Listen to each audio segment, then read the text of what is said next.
تو اسے پیمانہ امروز و فردا سے نہ ناپ، جاویداں پیہم دماں ہر دم جواں ہے زندگی۔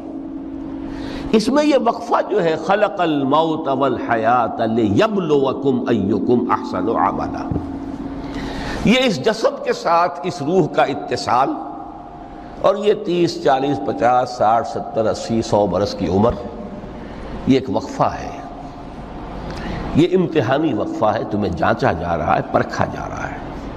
ایکم احسن عملا، اس کو بھی اقبال نے اسی نظم میں خوب بیان کیا ہے کہ قلزم ہستی سے تو ابھرا ہے مانند حباب، اس زیاں خانے میں تیرا امتحان ہے زندگی۔ اب اگر تو دو چیزیں انسان پر واضح رہیں، اور نہ صرف واضح رہیں، مستحضر رہیں۔ واضح تو ہو جاتی ہے ایک چیز، پھر آدمی بھول جاتا ہے، تو کوئی فائدہ نہیں دیتا اس کے۔ مستحضر ایک یہ کہ اصل زندگی آخرت کی زندگی ہے، طویل ہے۔ بل توسرون الحیات الدنیا والآخرۃ خیر وابقیٰ کلا بل تحبون العاجلہ وتذرون الآخرہ، تم اس عاجلہ کو پسند کرتے ہو، اس دنیا کی زندگی کو تم ترجیح دیتے ہو، جبکہ آخرت ہے جو باقی رہنے والی ہے، ابدی۔ اگر تو یہ معلوم ہو، جیسا کہ سورہ عنکبوت کی آیت کے حوالے سے میں نے آپ کو آیت سنائی کہ وَمَا هَذِهِ الْحَيَاةُ الدُّنْيَا إِلَّا لَهْوٌ وَلَعِبٌ وَإِنَّ الدَّارَ الْآخِرَةَ لَهِيَ الْحَيَوَانُ لَوْ كَانُوا يَعْلَمُونَ، اصل زندگی جو ہے وہ آخرت کی زندگی ہے، کاش کہ انہیں معلوم ہوتا۔ ایک حقیقت تو یہ معلوم ہو اور مستحضر رہے کہ اصل زندگی آخرت کی زندگی ہے، اور دوسری حقیقت یہ کہ یہ دنیا کی زندگی ایک امتحانی وقفہ ہے۔ قلزم ہستی سے تو ابھرا ہے مانند حباب، اس زیاں خانے میں تیرا امتحان ہے زندگی۔ یہ مستحضر رہے تو اس کا نتیجہ کیا نکلے گا؟ انسان دنیا پرست نہیں بنے گا۔ متاع ہے دنیا، برتنے کی چیز ہے۔ وما هذه الحیاۃ الدنیا الا متاع، برتنے کی چیز ہے، برتو اسے۔ اب میں یہاں آپ کو کچھ حدیثیں بھی سنا دینا چاہتا ہوں۔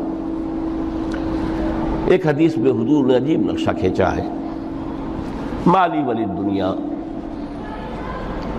لوگوں مجھے تمہاری اس دنیا سے کیا سروکار، انما مثلی کراکب استظل تحت شجرۃ ثم راح فترکھا،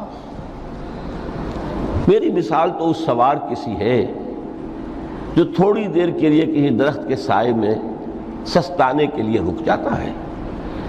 اس درخت کو اپنی منزل نہیں سمجھتا، اپنا گھر نہیں سمجھتا، تھوڑی دیر کا سستانا ہے، پھر وہ اس درخت کو خیر بات کہتا ہے، اپنا راستہ لیتا ہے، اپنی منزل کی طرف رواں ہو جاتا ہے۔ بس اتنا تعلق، منزل یاد رہے۔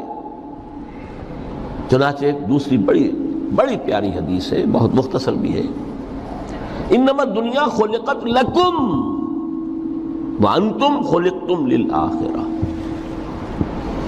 دیکھو یہ دنیا تمہارے لیے بنائی گئی ہے۔ خلق لکم ما فی السماوات و ما فی الارض، قرآن مجید کہتا ہے۔ اس لیے میں نے کہا تھا خلافت ہمیں دینی تھی تو سب کچھ ہمارے لیے بنایا گیا نا، یہ محفل سجائی گئی ہے ہمارے لیے، یہ سب ہمارے لیے بنایا گیا ہے، پورے عالم کو مسخر کیا گیا ہمارے لیے۔ سخر لکم، سورج بھی چاند بھی ہر چیز تمہارے لیے مسخر کی گئی ہے۔ انما الدنیا خلقت لکم وانتم خلقتم للآخرہ، لیکن تمہاری تخلیق ہوئی ہے، تمہیں بنایا گیا ہے، تمہیں پیدا کیا آخرت کے لیے۔ یہ منزل یاد رہے، میرا ٹھکانہ وہ ہے، میرا گھر وہ ہے، میری منزل وہ ہے، یہ راہ گزر ہے، یہ سفر ہے، یہ ایک وقفہ ہے، امتحانی وقفہ ہے۔ خلق الموت والحیات لیبلوکم ایکم احسن عملا۔ لیکن اب تیسری حدیث سنیے، اور یہ ہے وہ کہ جو اس دنیا کو جو میں نے شروع میں کہا تھا، بڑی ٹھوس حقیقت ہے، یہ اللہ کی تخلیق ہے، سنجیدہ تخلیق ہے، ہم نے کوئی کھیل کود کے لیے تو نہیں بنایا ہے۔ ربنا ما خلقت ھذا باطلا، حضور فرماتے ہیں الدنیا مزرعۃ الآخرہ، دنیا آخرت کی کھیتی ہے۔ یہاں بوؤ گے تو وہاں کاٹو گے، یہاں بوؤ گے نہیں تو کاٹو گے کیا خاک؟ اس اعتبار سے غور کیجئے، یہ دنیا اور حیات دنیاوی کا ایک ایک لمحہ ایک بڑی عظیم حقیقت بن کر سامنے آتا ہے۔ ہماری حیات دنیاوی کا ایک ایک لمحہ ابدی ہے پوٹینشلی، کیوں کہ اس میں جو کچھ ہم کما رہے ہیں اس کے نتائج ابدی زندگی پر پھیلے ہوئے ملیں گے۔ تو گویا کہ یہ جو ہے یہ گھڑی محشر کی ہے، طور سے محشر میں ہے، بیشتر غافل عمل کوئی اگر دفتر میں ہے، یہاں کا ایک ایک لمحہ تمہارے لیے بہت قیمتی ہے۔ یہاں بو، محنت کرو، کاشت کرو تاکہ وہاں کاٹ سکو۔ الدنیا مزرعۃ الآخرہ۔ اب دیکھیے یہ جو انداز ہے قرآن کا، وَمَا الْحَيَاةُ الدُّنْيَا إِلَّا مَتَاعُ الْغُرُورِ، جو ہماری گفتگو کا آج عنوان ہے، اس کے دو نتیجے نکلتے ہیں عملاً۔ ایک نتیجہ جو صحیح ہے، جو قرآن نکالنا چاہتا ہے، جس کی طرف اسلام رہنمائی کرتا ہے۔ ایک ہے بالکل منفی نتیجہ جس کی اسلام نفی کرتا ہے۔ وہ منفی نتیجہ کیا ہے؟ دنیا دھوکے کی ٹٹی ہے، چھوڑو گھر گھرستی کو، دفع کرو، رب سے لو لگانی ہے۔ یہ شادی کر کے اور گھر گھرستی کا کھکیڑ مول لینا، کہاں ایک پیٹ کا پالنا، کہاں 10 پیٹ لگ جائے پیچھے، اسی میں آدمی جو ہے گم ہو کر رہ جاتا ہے۔ لہذا گھر گھرستی کو چھوڑو، تجدد کی زندگی گزارو۔ پھر یہ تمدن ہر جگہ شر ہے، برائی ہے، دھوکہ ہے، فریب ہے، جھوٹ ہے، دفع ہو جاؤ، جاؤ کہیں پہاڑوں کی چوٹیوں پر، کہیں غاروں میں، گفاؤں میں، کہیں جنگلوں میں دھونی روا۔ یہ ہے اس کا ایک منطقی نتیجہ جو نکلا ہے دنیا میں، اور تقریباً تمام مذاہب عالم میں نکلا ہے۔ رہبانیت، جس کی جس شد و بد کے ساتھ نفی کی ہے محمد رسول اللہ صلی اللہ علیہ وسلم، لا رہبانیت فی الاسلام، اسلام میں کوئی رہبانیت نہیں، نفی ہے، مکمل نفی، لا رہبانیت فی الاسلام۔ فرمایا کہ النکاح من سنتی، یہ میری سنت ہے، میرا طریقہ ہے، گھر گھرستی کی زندگی اختیار کرنا یہ میری سنت ہے۔ 3 صحابہ پر کچھ اسی طرح کا غلبہ ہو گیا تھا۔ صحابہ میں ہر طرح کے لوگ تھے، ان میں وہ لوگ بھی تھے کہ جو بڑے ریشنلسٹ تھے، عقل کے حوالے سے بات سمجھنے والے۔ حضرت عمر کو ہم کہہ سکتے ہیں کہ سر خیل تھے ان کی، رضی اللہ تعالیٰ۔ کچھ درویش منش لوگ بھی تھے، کچھ پر یہ تقویٰ کا اور درویشی کا بہت زیادہ غلبہ ہو گیا تھا، مغلوب الحال ہم انہیں کہہ سکتے ہیں۔ حضرت عبداللہ ابن عمرو بن العاص رضی اللہ تعالیٰ عنہما، ایک عجیب سائملٹینیس کنٹراسٹ ہے باپ اور بیٹے میں۔ عمرو بن العاص بہت بڑے سیاستدان، مدبر، عرب نے چوٹی کے جو 3 سیاستدان پیدا کیے ان میں سے ایک عمرو بن العاص ہے، واریر، کانکرر، سیاستدان۔ لیکن عبداللہ ابن عمرو بن العاص بالکل درویش، روزانہ روزہ ساری رات کھڑے ہیں، نہ بیوی سے کوئی سروکار، نہ کسی سے کوئی سروکار۔ حضور کو اطلاع ملی، بلا لیا، جواب طلبی ہو گئی، یا عبداللہ اولم اخبر انک تصوم الدہر وتقوم اللیل، اے عبداللہ مجھے یہ خبر دی گئی ہے تم ساری رات کھڑے رہتے ہو، روزانہ روزہ رکھتے ہو، کیا کہتے ہیں؟ جی حضور ایسا تو ہے۔ لا تفعل، مت کرو ہرگز۔ فإن لنفسك عليك حقا وإن لزوجك عليك حقا وإن لزورك عليك حقا، دیکھو تم پر تمہارے اس جسم کا اور نفس کا بھی حق ہے، اسے آرام بھی دو، اس کی ضروریات بھی پوری کرو، اس کی دیکھ بھال بھی کرو، یہ بھی تمہارے پاس امانت ہے اللہ کی۔ پھر تم پر تمہاری بیوی کا حق ہے۔ کسی صحابی نے دیکھا تھا حضرت عبداللہ ابن عمرو بن العاص کی بیوی کو کہ وہ بالکل جیسے کہ میلی کچیلی حالت میں تھی۔ پوچھا ہی کیا حال بنا رکھا؟ ان کا کہ آپ کے دوست کو تو کوئی غرض ہے ہی نہیں سرے سے. ظاہر بات ہے کہ مسلمان بیوی اور کس کے لیے وہ سنگھار کرے گی جب شوہر ہی کو کوئی دلچسپی نہ ہو، صرف سے غرض ہی نہ ہو. لا تفعل. رات کو سو بھی دیکھو مجھے، میں رات کو سوتا بھی ہوں، نماز پڑھتا بھی ہوں، میں روزے رکھتا بھی ہوں، ناغے بھی کرتا ہوں. دیکھو زیادہ سے زیادہ ہفتے میں دو دن روزے رکھ لیا کرو. حضور مجھے اور تھوڑی سی اجازت. اچھا ایک دن ناغا، ایک دن روزہ، صوم داؤد، اس سے آگے کی اجازت نہیں.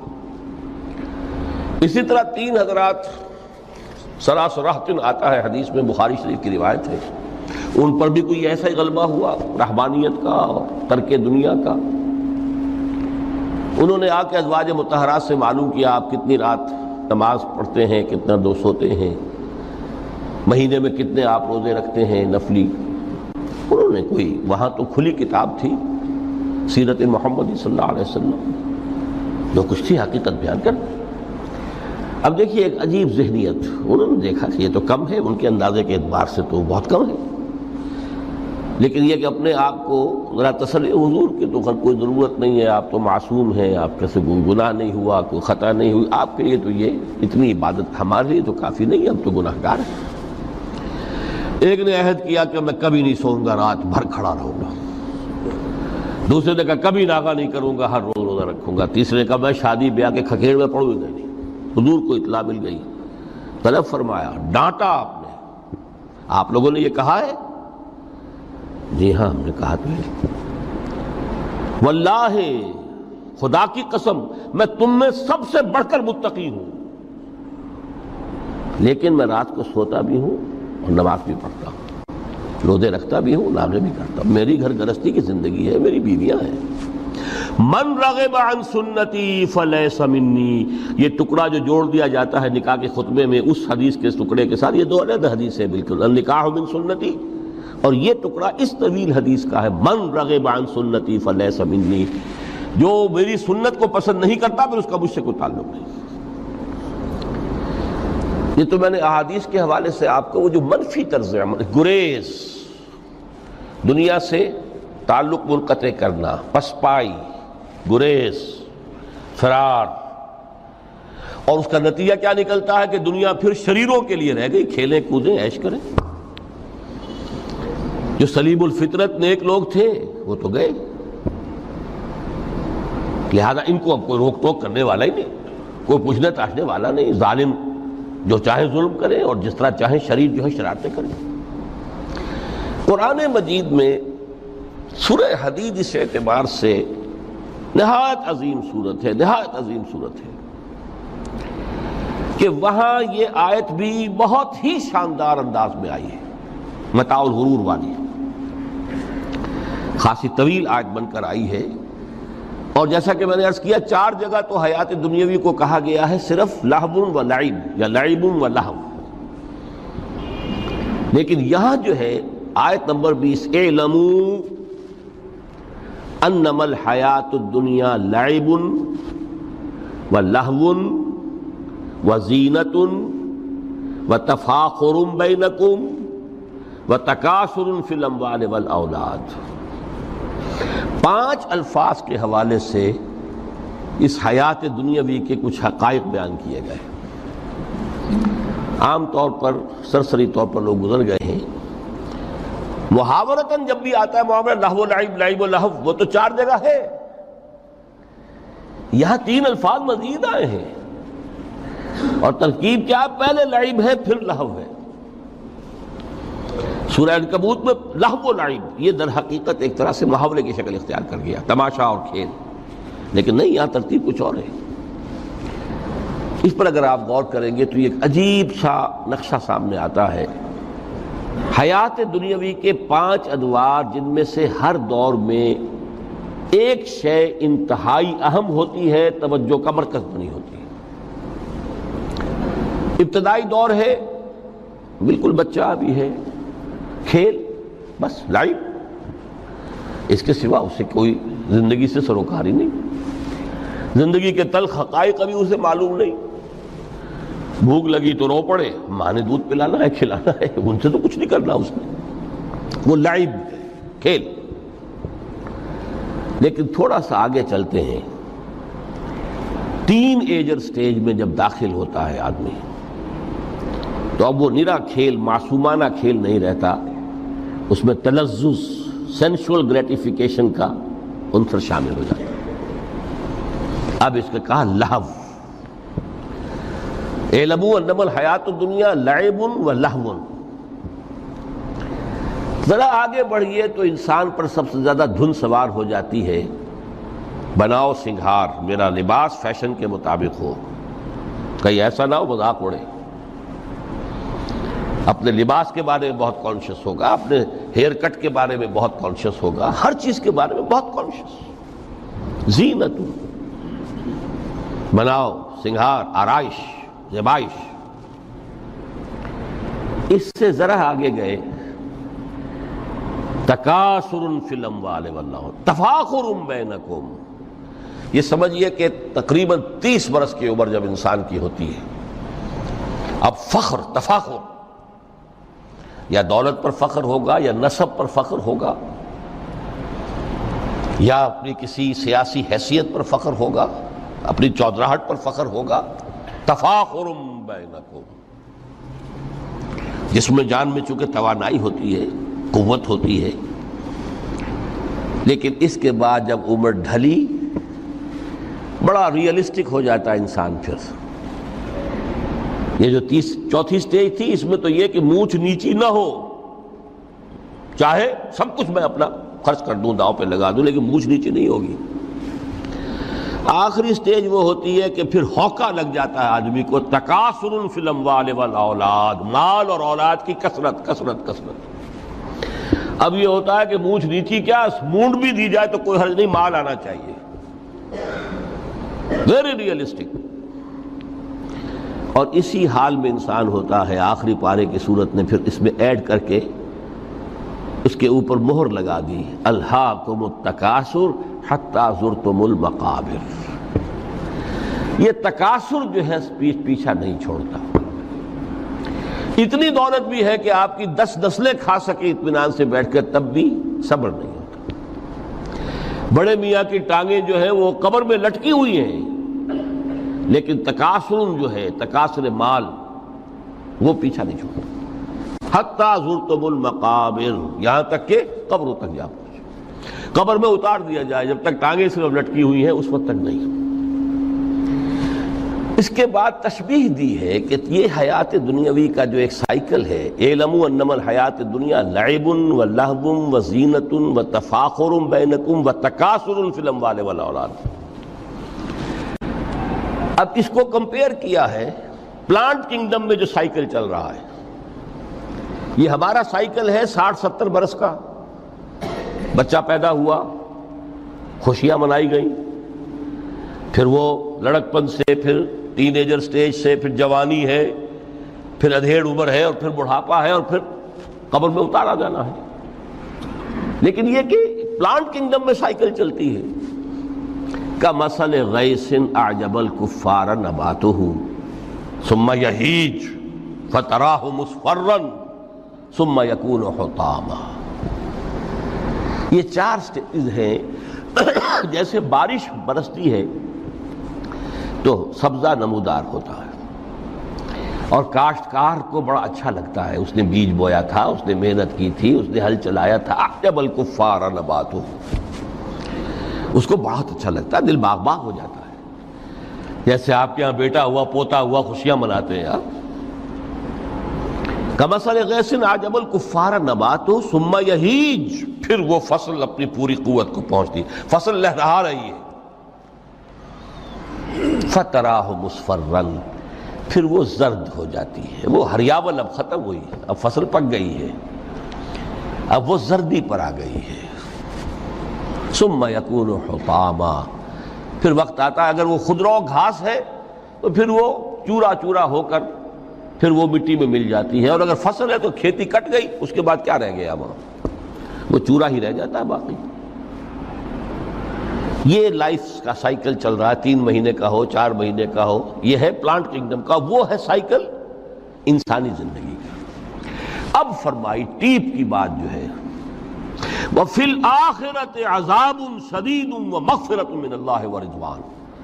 دیکھو دنیا کی زندگی تو ان سٹیجز سے ہو کر گزر ہی جانی ہے۔ جو پیدا ہوا ہے اس پر بڑھاپا بھی آئے گا، موت بھی آئے گی۔ کل نفس ذائقۃ الموت، جو سورہ آل عمران کی 185ویں آیت کا پہلا جملہ تھا۔ ہر انسان کو جو پیدا ہوا موت آنی ہے۔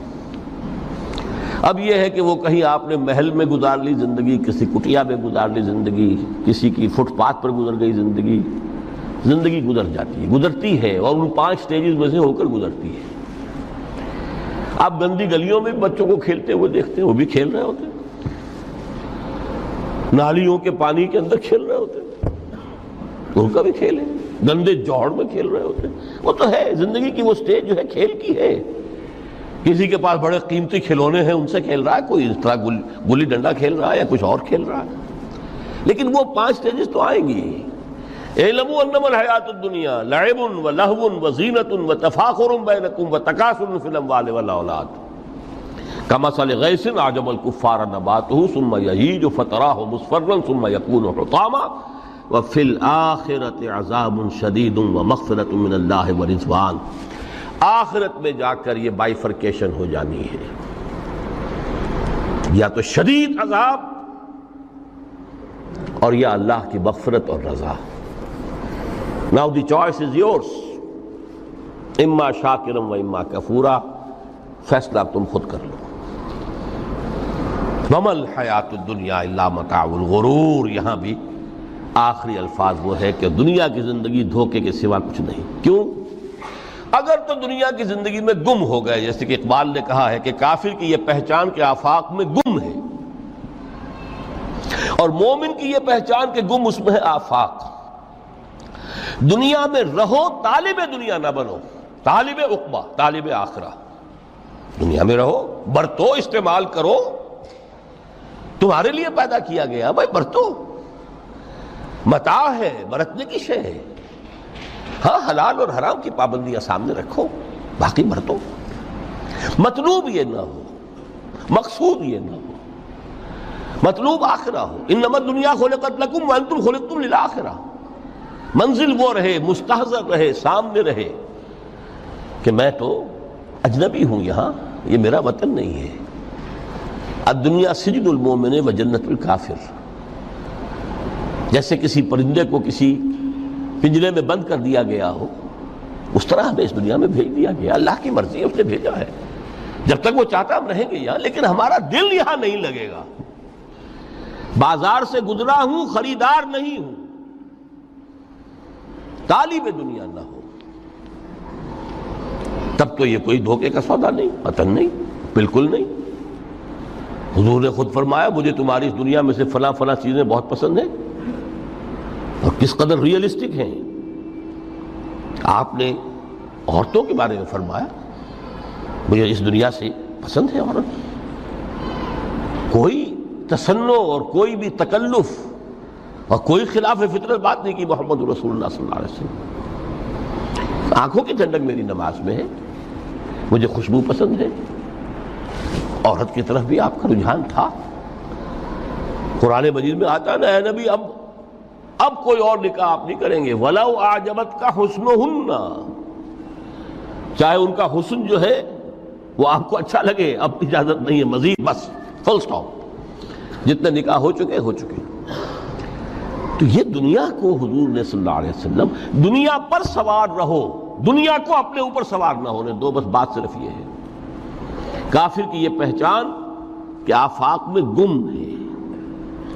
اسی لیے سورہ کہف کا ایک مرکزی مضمون ہے، پہلے رکوع میں بات آتی ہے اِنَّا جَعَلْنَا مَا عَلَى الْأَرْضِ زِینَةً لَهَا لِنَبْلُوَهُمْ أَيُّهُمْ أَحْسَنُ عَمَلًا۔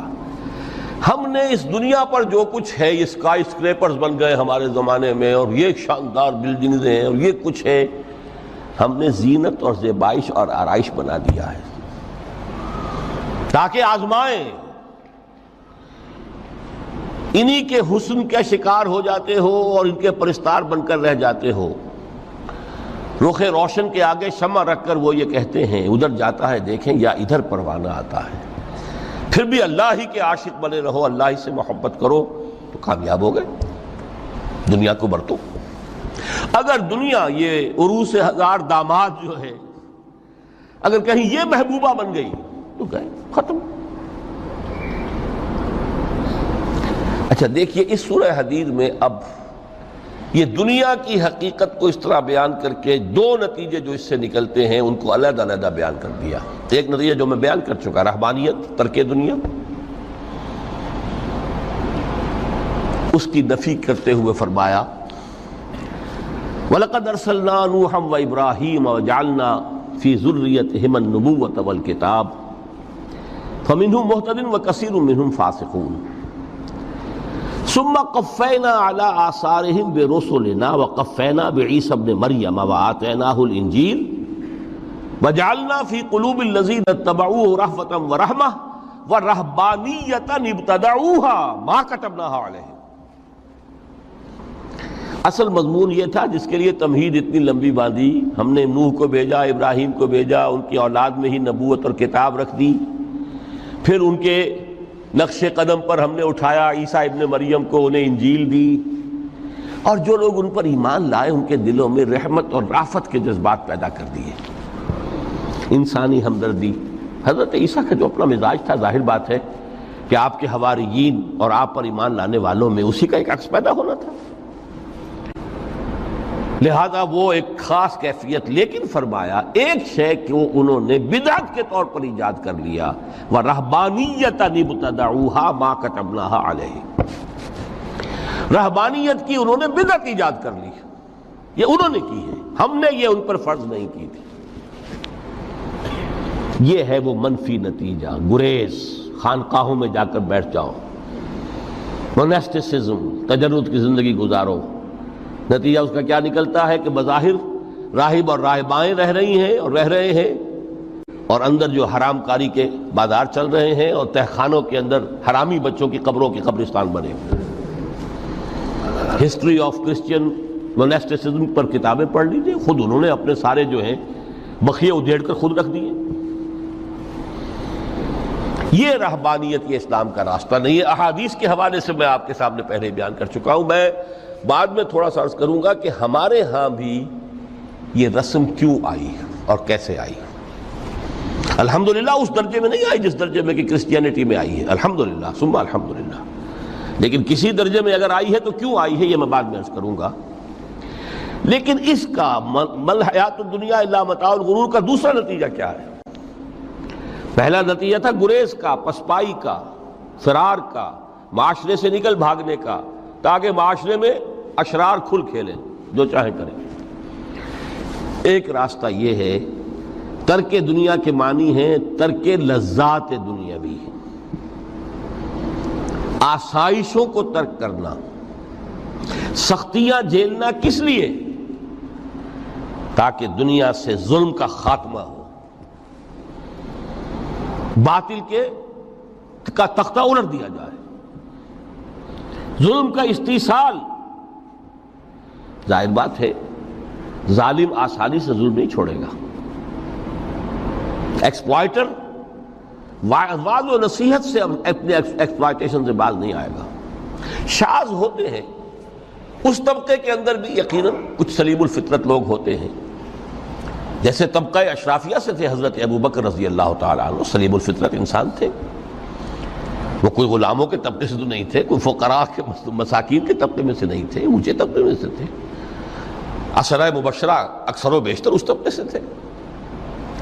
لیکن بائی اینڈ لارج وہ جو طبقہ ہوتا ہے، یا تو وہ اپنے جبر اور استبداد کا تخت جو ہے جما کر بیٹھا ہوا لوگوں کی گردنوں کے اوپر، پولیٹیکل ریپریشن ہے، یا اکنامک ایکسپلائٹیشن ہے،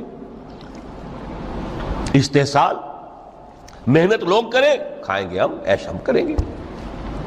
محنت کسان کریں جا کے کھیت میں، ہم لے آئیں گے اپنا حصہ اور عیش کریں گے.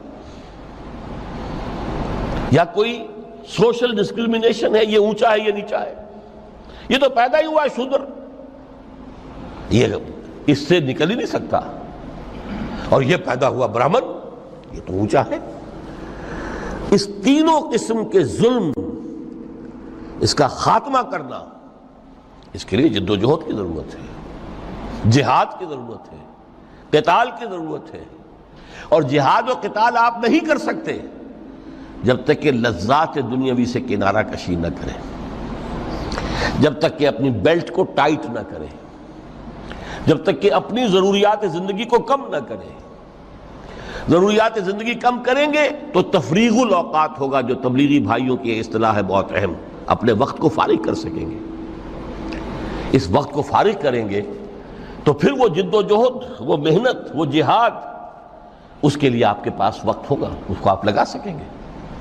پھر اس میں جب سخت سے سخت منزلیں آئیں گی تو اس میں میدان میں مقابلہ بھی ہوگا، جان کی بازی بھی کھیلنی پڑے گی، اس میں قید و بند کا وقت بھی آ سکتا ہے۔ 3 برس تک اگر محمد عربی صلی اللہ علیہ وسلم پورے خاندان بنی ہاشم کے ساتھ بدترین اسیری سمجھ لیجئے شیب بنی ہاشم میں جو رہیں، یہاں تو اسیروں کو آپ راشن تو دیتے، کھانا تو دیتے، وہاں تو اصل جو ہے وہ تو دونوں طرف سے گھاٹی کا منہ بند کر دیا گیا تھا، سیل تھی کہ کوئی شے جو ہے وہ جانے نہ پائے اندر۔ 3 برس، جس میں کہ وہ وقت بھی آیا ہے کہ سوکھے ہوئے چمڑے ابال کر اس کا پانی جو ہے بلکتے ہوئے بچے، پھول جیسے بچے بنی ہاشم، ان کے حلق میں ٹپکایا گیا ہے، اور کچھ نہیں۔ کچھ تھے لوگ، حکیم بن حزام جیسے رضی اللہ تعالیٰ عنہ، بعد میں ایمان بھی لے آئے۔ حضرت خدیجہ رضی اللہ تعالیٰ عنہ کے چونکہ وہ قریبی رشتہ دار تھے، وہ پہاڑ کو کراس کر کے چوٹی پر سے اتر کر کچھ کبھی کبھی کھانے پینے کی چیز پہنچا دیتے تھے۔ یہ سارے مراحل آئیں گے۔ یہ جو ہے یہ مثبت ہے۔ ترک دنیا وہ نہیں، ترک دنیا سے مراد دنیا کی لذتوں سے، دنیا کی آسائشوں سے، ان سے آدمی اپنے آپ کو پیچھے ہٹائے، ان کو چھوڑے، ان کو ترک کرے، تاکہ اپنا وقت، اپنا مال، اپنی صلاحیتیں صرف کر سکے۔ کس کام کے لیے؟ اب اس کے لیے دیکھیے آیت نمبر 25 ہے یہ سورہ حدید کی۔ لَقَدْ أَرْسَلْنَا رُسُلَنَا بِالْبَيِّنَاتِ، ہم نے اپنے رسولوں کو بھیجا واضح چیزوں کے ساتھ۔ بینہ وہ شے جو از خود ظاہر ہو۔ آفتاب آمد، دلیل آفتاب، جب سورج طلوع ہو گیا وہ خود اپنے وجود پر دلیل ہے، اس کے لیے کسی اور اضافی دلیل کی ضرورت نہیں کہ سورج موجود ہے، وہ تو ہے، سب کو نظر آ رہا ہے۔ تو بینات سے مراد معجزے بھی ہیں، اور وہ تعلیم جو ہے بنیادی دین کی کہ جو فطرت انسانی کی جانی پہچانی ہوئی شے ہے، دونوں پر اس کا اطلاق ہو جائے گا۔ لقد ارسلنا رسلنا بالبینات وانزلنا معهم الکتاب والمیزان، اور ہم نے ان کے ساتھ کتاب اتاری، میزان اتاری۔ یہ سب کچھ کس لیے کیا؟ لیقوم الناس بالقسط، تاکہ لوگ عدل پر قائم ہوں۔ یہ ہے سول آبجیکٹو۔ یہ نہیں بس ہماری کتاب پڑھ لیا کرے، ختم قرآن ہو گیا، اللہ اللہ دعا مانگ لی، چھٹی۔ قائم کرو اس کو، وہ میزان عدل نصب کرو، ہر ایک کو وہی تل کر ملے جو اس کا حق ہے، اور ہر ایک سے وہ لیا جائے کہ جو اس کے ذمہ واجب ہے۔ اگر یہ نہیں تو بابا پھر سب کہانیاں ہیں، شریعت اور دین اور نماز اور روزہ اور حج، کوئی حیثیت ان کی نہیں۔ اچھی طرح سن لیجئے میری بات، قرآن مجید میں کہلوایا گیا حضور سے، قل یا اہل الکتاب لستم علی شیء حتی تقیموا التوراۃ والانجیل وما انزل الیکم من ربکم۔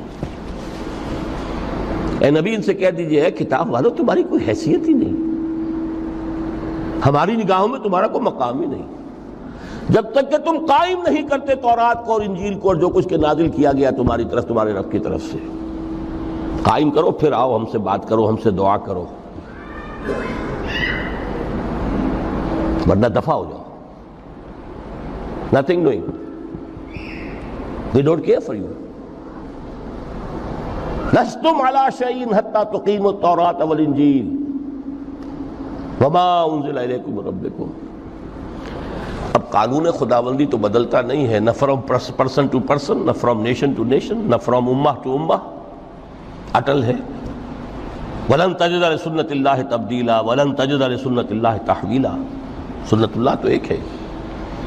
اب اس آیت کو ذرا پڑھیے، قل یا اہل القرآن لستم علی شیء حتی تقیموا القرآن وما انزل الیکم من ربکم، کہہ دو اے محمد کہ اے قرآن والو تمہاری کوئی حیثیت نہیں ہے ہمارے سامنے جب تک کہ تم قرآن کو قائم نہیں کرو۔ پڑھ لو اور اس کے قرات کے مقابلے منعقد کرا لو اور سونے کے تاروں سے اسے لکھ لو اور اس کو جو چاہو کر لو، کوئی حیثیت نہیں۔ قائم کرو اس قرآن کو، اس کے نظام کو، اس کے قانون کو، جو حضرت ابوبکر نے فرمایا تھا پہلا خطبہ جو دیا ہے آپ نے بیعت خلافت کے بعد، تم میں ہر قوی میرے نزدیک ضعیف ہوگا جب تک کہ اس سے حق وصول نہ کر لوں، اور ہر ضعیف قوی ہوگا جب تک کہ اسے اس کا حق دلا نہ دوں۔ سورہ شورى میں حضور سے کہلوایا گیا قل وَأُمِرْتُ لِأَعْدِلَ بَيْنَكُمْ، مجھے یہ حکم ہوا ہے کہ میں تمہارے مابین عدل قائم کروں۔ میں واعظ بن کر نہیں آیا، میں بدھ مت کے بھکشو بنانے کے لیے نہیں آیا تمہیں۔ ہاں انقلابی عمل میں ایک مرحلہ آتا ہے، بدھ مت کے بھکشو بننا پڑتا ہے کچھ عرصے کے لیے، تیاری کا مرحلہ، وہ میں ابھی بعد میں ذرا بیان کر دوں گا، لیکن مستقل نہیں ہے یہ بدھ مت کے بھکشو۔ یہ بدماش جس طرح چاہیں کھل کھیلیں، ظالم جس طرح چاہیں لوگوں پر ظلم کرتے رہیں، تشدد اور جبر کا جس طرح سے چاہے معاملہ کریں، استحصالی نظام جس طرح ہوتا ہے چلتا رہے۔ شاہ ولی اللہ دہلوی رحمۃ اللہ علیہ کے الفاظ میں انسانوں کی عظیم اکثریت ڈھور ڈنگر بن جائے، صبح سے لے کے شام تک کمر توڑ دینے والی مشقت کے بعد بمشکل 2 وقت کی روٹی ملتی ہو، اس کا کبھی خیال اسے اللہ کا آئے گا؟ کبھی اللہ سے لو لگا سکے گا؟ دنیا نے تیری یاد سے بیگانہ کر دیا تو اس سے بھی دل فریب ہے غم روزگار کے۔ اس لیے حضور نے فرمایا کاد الفقر ان یکون کفرا، یہ فقر جو ہے یہ تو انسان کو کفر تک پہنچا دیتا ہے۔ عدل قائم کرو۔ تو دیکھیے یہ آیت انتہائی گمبھیر آیت ہے قرآن مجید کی سورہ حدید کی، جس طرح وہ آیت متاع الغرور والی جس شان کے ساتھ سورہ حدید میں آئی ہے، اعلموا انما الحیات الدنیا لعب ولہو وزینۃ وتفاخر بینکم وتکاثر فی الاموال والاولاد کمثل غیث اعجب الکفار نباتہ ثم یہیج فتراہ مصفرا ثم یکون حطاما وفی الآخرۃ عذاب شدید ومغفرۃ من اللہ ورضوان وما الحیات الدنیا الا متاع الغرور۔ لیکن اس کا نتیجہ کیا نکلنا چاہیے؟ لقد ارسلنا رسلنا بالبینات وانزلنا معهم الکتاب والمیزان لیقوم الناس بالقسط۔ Now prepare for the shock۔ میرے نزدیک، میرے علم کی حد تک شاید دنیا کی کوئی انقلابی کتاب نہ ہو جس نے اس قدر عریاں طور پر کھل کر یہ کہا ہو کہ ظالموں کی سرکوبی کرو، کچلو ان کے سر۔ وانزلنا الحدید، ہم نے لوہا بھی اتارا ہے۔ ایک وقت آتا ہے ظلم نہیں ختم ہوتا جب تک کہ لوہے کی طاقت ہاتھ میں نہ آئے۔ انزلنا الحدید، ہم نے صرف کتاب ہی نہیں اتاری ہے، لوہا بھی اتارا ہے۔ فیہ باس شدید، اس میں جنگ کی صلاحیت ہے۔ ومنافع للناس، لوگوں کے لیے کچھ اور منفعتیں بھی ہیں، کوئی توا پرات چمٹا یہ بھی بنا لو، ٹھیک ہے، لیکن اصلاً یہ اسلحہ کے لیے۔ وانزلنا الحدید، اسی تو سورہ حدید کا نام حدید ہے۔ فیہ باس شدید ومنافع للناس ولیعلم اللہ من ینصرہ ورسلہ بالغیب، اللہ دیکھنا چاہتا ہے کون ہے اس کے وفادار بندے جو اس لوہے کی طاقت کو ہاتھ میں لے کر مدد کرتے ہیں اس کی اور اس کے رسولوں کی غیب میں ہونے کے باوجود۔ ان اللہ قوی عزیز، ویسے اللہ قوی ہے، عزیز ہے، آن واحد میں کفر کو ختم کر دے جب چاہے، آنے واحد میں ظالموں کا ظلم جو ہے وہ ختم کر کے رکھ دے، وہ سب کچھ کر سکتا ہے۔ لیکن پھر تمہاری آزمائش کیسے ہوگی؟ کیسے معلوم ہوگا ہوز ہو، کس کا کیا مقام تھا، کس کے پاس کتنا یقین کا سرمایہ تھا، کس کے ایمان کی گہرائی اور گہرائی کا کیا عالم تھا، کس نے ہمارے دین کے لیے کیسی کیسی قربانیاں جھیلی ہیں۔ یہ ہے ترک دنیا جو موسٹ پروفاؤنڈ ہے، نتیجہ خیز ہے، خیر کو وجود میں لانے کے لیے ہے، لیکن اس کی مثالیں موجود ہیں۔ حضرت مصعب بن عمیر رضی اللہ تعالی عنہ ایام جاہلیت میں کہا جاتا ہے ان کا جوڑا جو ہے شام سے تیار ہو کر آتا تھا، جیسے کبھی مشہور ہے کہ پنڈت نہرو کا بھی کپڑے سل کر آتے تھے پیرس سے۔ موتی لال نہرو کا بیٹا، اور موتی لال نہرو وہ تھا کہ وائس رائے کی پہلی کار آئی ہے ہندوستان میں تو دوسری کار موتی لال کی آئی، اس کا بیٹا، اس کے کپڑے پیرس سے سل کر آتے تھے۔ مصعب بن عمیر کے کپڑے شام سے تیار ہو کر آتے تھے، اور وہ ہمیشہ عطر میں بسے ہوئے ہوتے تھے۔ جہاں سے گزر گئے معلوم ہوا کہ پوری گلی جو ہے وہ مہک اٹھی، معلوم ہو جائے کہ مصعب گزرا ہے یہاں سے۔ ایمان لائے محمد رسول اللہ پر صلی اللہ علیہ وسلم۔ باپ فوت ہو چکا تھا، اس کی چھوڑی ہوئی دولت تھی، ماں تھی، لیکن وہ خاندان کا نظام، چچا تھا سربراہ، وہ بدترین کافر۔ اس نے پہلے سمجھایا ہوگا 100 طریقے آزما کے، پھر آخری بار اس نے آزمایا کہ جس دولت کے اوپر تم عیش کر رہے ہو یہ تمہارے مشرک باپ کی دولت ہے، نکل جاؤ گھر سے۔ انہوں نے سمجھا تھا جیسے سورہ صافات میں آتا ہے فَأَرَادُوا بِهِ كَيْدًا فَجَعَلْنَاهُمُ الْأَسْفَلِينَ۔ انہوں نے حضرت ابراہیم کے بارے میں سمجھا تھا جب دیکھیں گے کہ آگ تیار ہو رہی ہے اور یہ اس میں مجھے ڈال دیں گے تو سب یہ نشہ حرن ہو جائے گا، یہ توحید وحید سب ہوا ہو جائے گی۔ لیکن ہوا کیا؟ بے خطر کود پڑا آتش نمرود میں، عشق عقل ہے محو تماشائے لبے بام۔ اس نے تو یہ دھمکی دی تھی کہ دن میں تارے نظر آ جائیں گے مصعب کو، ناز و نام میں پلا ہوا انسان، اسے کہہ دیا جا نکل جاؤ گھر سے۔ اٹھ کر چلنے لگے، اس کا تیش جو ہے اور اچھا یہ کپڑے بھی اسی مشرک باپ کے ہیں، اتارو ان سب کو۔ مادر ذات برہنہ ہو کر گھر سے نکلے، مادر ذات۔ پھر وہی ہے کہ جن کے نام قرائے فال بنام من دیوانہ زدند۔ بیعت عقبہ اولیٰ ہوئی ہے، لوگوں نے کہا کہ ہمیں کوئی مقری دیجئے قرآن پڑھانے والا جو ہمیں قرآن پڑھائے۔ حضور نے فرمایا جاؤ مصعب۔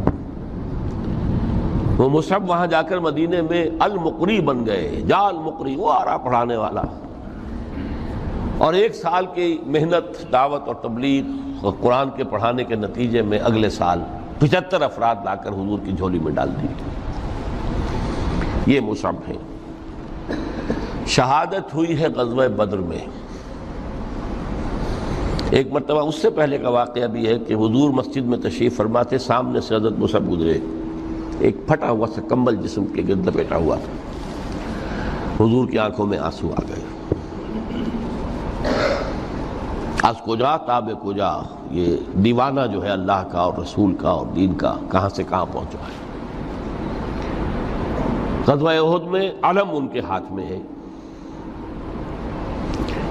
جس ہاتھ میں علم ہے وار پڑا، کٹ گیا، دوسرے سے پکڑا، اس کو بھی کٹ گیا، پھر دونوں جتنے بچ گئے تھے حصے ان سے سنبھالا، پھر شہید ہو گئے۔ جسم پر صرف ایک چادر تھی، اوپر سے جسم ننگا تھا، صرف ستر کے لیے چادر۔ دفن کرنے لگے تو مسئلہ ہی پیش آ گیا کہ چونکہ شہید کے تو کفن جو ہے اس کا اپنا جو بھی لباس پہنا ہو شہادت کے وقت، حضور سے کہا گیا کہ حضور مصعب کی چادر تو اتنی چھوٹی ہے کہ سر ڈھانپتے ہیں تو پیر کھل جاتے ہیں، پیر ڈھانپتے ہیں تو سر کھل جاتا ہے۔ فرمایا سر کو چادر سے ڈھانپ دو اور پیروں پر اصغر گھاس لا کر ڈال دو، یہ آخری لباس نصیب۔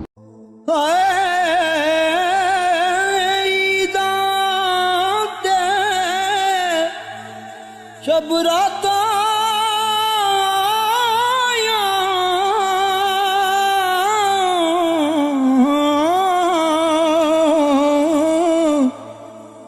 سب لوگ گران آئے،